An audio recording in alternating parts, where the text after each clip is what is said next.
Hey everyone, so the vlogs are starting back up again because I have arrived in Japan. Um, this is my hotel room for the next couple of days. More about that later. The trip itself from um, Gatwick to Tokyo was absolutely fine. Even Shanghai Airport, although um, I did feel a little bit for the girl who was in front of me in line because it was her that they chose to persecute this time. I think what they do is they just pick someone and then they just say they're going to make that person's life really difficult. I think they picked them at random. Last time it was me, this time it was this girl, and they were just making her scan her bag multiple times, asking her what everything was. But I got through no problem. Both the flights were comfortable. Um, so I just wanted to share with you a couple of positives and negatives about Japan. Um, we'll start with the positives. So you come here, it's nice to be back in an environment where everyone is so polite. It's nice to be back in an environment where it's clean and two innovations that I've seen today, which I thought were really cool, were actually losing your luggage is probably the most stressful thing that can happen when you're traveling by plane and or by train. And I've always thought that there's a big problem when you collect your luggage in the airport because anyone can just take your bag, and you know, if you're late off the plane or you get held up at immigration or whatever, they could just take your bag and it's gone. And here in Japan, it's the first time ever I've seen somebody, when you take your bag off the carousel, they come to you and they say, "Can you show me your baggage tags?" Also, the first time I've ever had a sniffer dog come anywhere near one of my bags. Um, Also, when you get on the train, again, when I've done this in the past in other countries, you put your luggage in the luggage rack and then you want to sit where you can see it.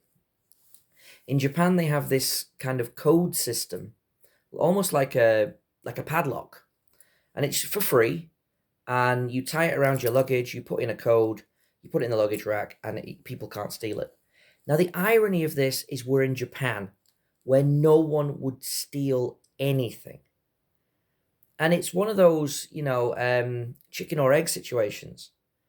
Is it that people don't steal because there are so many measures in place? Or is it that there are so many measures in place that people don't steal? Actually, I would say it's just part of the culture here that it doesn't even cross their minds. And yet, you know, being able to get on the train today and put my luggage in the luggage rack and try it out just for the novelty of it. I mean, I know no one's going to steal it, but trying it out just for the novelty of it was quite nice. Being able to go to the bathroom, leave my bag. My bag's got my laptop in it, but being able to just leave it is great. Now, getting on to the difficult thing. So this hotel, I tried to log in. Oh wait, let's go back. Let's go way back. So I didn't want to be in a hotel. I wanted to be going straight to my apartment today, and I started the application process, and it was back and forth to the point where I actually wrote, "I'm not exactly sure what you want me to do here," because they had me fill a form out. I filled it out. They said you haven't done this properly, so I said okay, and did it again. And we got into this conversation. So it was, we need a number of someone we can call who speaks Japanese. Okay, here's my employer. Here's the number. Whose number is this? Oh, bear in mind, all this is by email, not instant chat. So this is coming in, with a 9-hour time difference. Whose number is this? It's my employer's. If I call it, what will happen? Just call it. Anybody anywhere else would just go, "I'll just call this number that he's given me." But what will happen if I call this number? So that was a 2 or 3 day delay because of that. Then they asked me to fill in the contract for the rental place. Here it is. Download it, fill it out in pen. No digital form. Had to be filled out in pen. So I got on Canva and wrote like a 5-year-old, filled everything in, got ChatGPT to check it. Yes, everything's fine. I sent it to them, got a message back, "You haven't signed it." Checked the thing that I'd sent them, I'd clearly signed it. So I sent them exactly the same thing again and said, It's clearly signed right there and dated. Thank you for your submission. So what should have been 2 days, maybe 3 at the most, to kind of clear up at 1 or 2 problems, has been stretched out into well over a week. So, okay, right. Got to get a hotel. Fine. Found a hotel not far from where I'm going to be living. Sent the money, sent the application off, or whatever. And then I got a message, what time do you want to check in? I'd like to check in at 3 o'clock, between 3 and 4. Request declined. Now, in all the years I've been traveling, in all the years that I've been staying in hotels, I have never had a check-in time in the afternoon declined. So I sent them a message saying, okay, what time can I check in? No word of a lie. The response I got was their car parking policy. That's what I got in response, right? So I was just gobsmacked. I sent them a message back saying, no, maybe you didn't understand. I'm not coming by car. I need to know what time I can check in. No response. So I came here today, came to the desk, asked the girl in Japanese if she spoke English. She said she didn't. So I was trying to log in, and she said, "Oh, there's a machine. Of course there's a machine. Of course there is a fucking machine, right? Literally, they don't need to have a receptionist, right? You go in, you put in your reservation, your key comes out of the machine, and you can just go to help yourself to your room." So I went on, and I saw my name twice. So I got my key, and I went and I spoke to the other receptionist who spoke a little bit of English, not much. And he said, "No, you've reserved 2 rooms for 1 night." I said, "Well, clearly that's a mistake. I'm here by myself.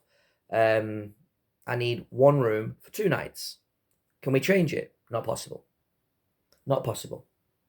Now, bear in mind, I'm on the 9th floor of this hotel. There's probably about 15 rooms on each floor. We are nowhere near the center. I cannot imagine that this hotel is full tonight. But it was the look of sheer panic when I said, "Can we change the reservation?" A simple thing on the computer of, well, let's just cancel that and move it over there. So I've now had to pay for an extra night. So actually tonight, I could go downstairs now, because it's a machine, they wouldn't be able to stop me doing it, log in again, get myself another key, and just be able to go back and forth between the 2 rooms. Maybe have like 1 room as a luggage room, and the other room for me. And this is the frustrating thing, that they love technology way too much.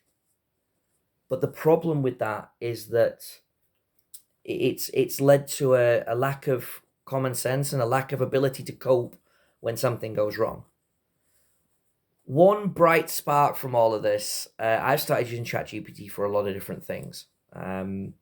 It's been a godsend. It helped me with my taxes for my business, which was stressing me out.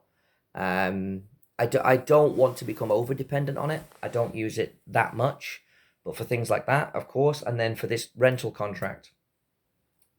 And ChatGPT has got a sense of humor, and it's my sense of humor. Very sarcastic. And when I had it write me an email about this car parking policy, it said, "Okay, I'm waiting for the next installment, when they will probably send you a paragraph on their earthquake policies, an explanation of their bicycle parking policy, or some other random stuff. I'll be here ready to help you when it comes through." So, final thing. Again, just because the point of these vlogs has always been to show people how different parts of the world are. The first vlogs I made were for Japan.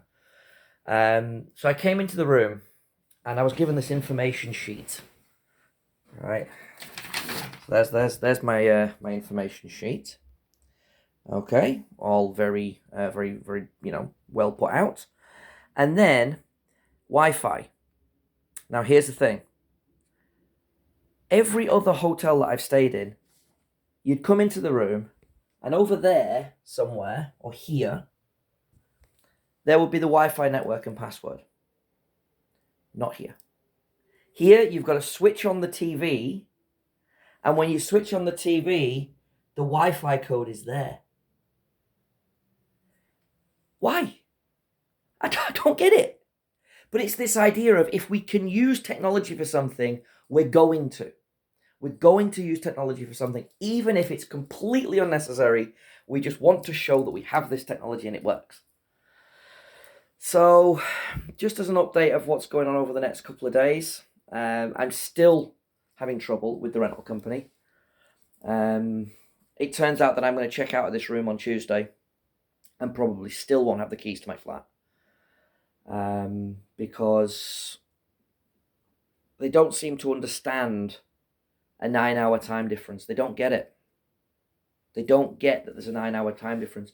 They sent me a message the other night saying, please complete this by 2 o'clock.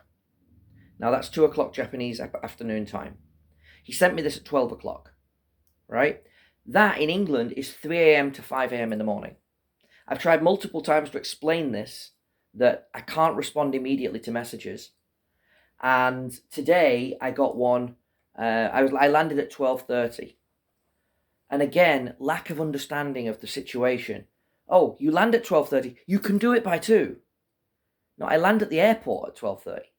I can't possibly, get through immigration, get my suitcases, get to my hotel. It's now 4:15, right? It's taken me 3.5 hours to get off the plane and to my hotel, right? But in his mind, I could go and pay my rent, pay the deposit in that hour and a half. So, supposedly, they are bringing the keys here. They're delivering the keys here. Oh yeah, another thing. I know I keep saying one more thing, but it's everything on top of each other. I tried to withdraw the money from the cash point to pay the deposit. So I've left my Japanese money here while I went home. Sitting in the bank account, waiting for me to come back. Perfect, I'll use it to pay my deposit. Tried to withdraw the money. You do not have access to this amount of money.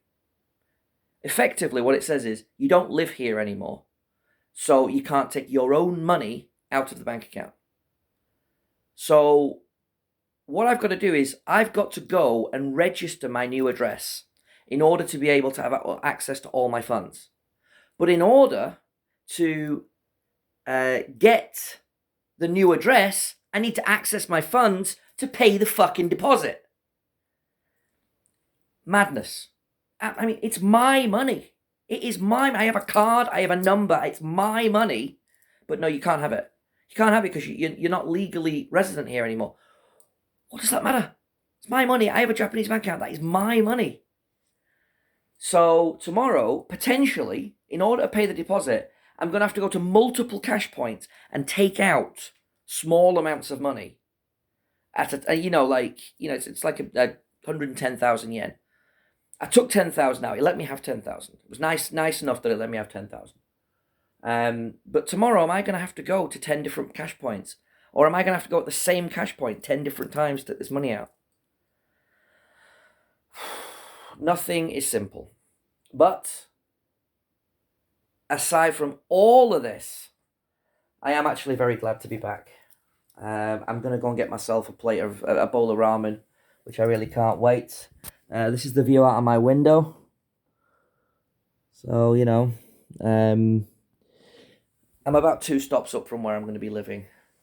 The vlogs are going to be sporadic over the next 3 months because a lot of days I'm just going to be at home working on my business and, learning my Japanese and not really doing a right lot that you haven't already seen. And it could be that there are some days where there's 2 or 3 vlogs and then other days where there are none. But, there's no point me doing a vlog every day if nothing's happened. Today, for example, 15-minute vlog because I've got to catch you up on the madness that is trying to move to Japan when it's not already prearranged. And when I first came here in 2019, and when I came here last year, I just said to my employers, sort my accommodation out. Because I didn't want this hassle and this stress. And now I've gone through it, I know what to expect next time. But I tell you something, I'm bloody exhausted. All right, that's it for today. Take care, and I'll be back tomorrow with another vlog and an update.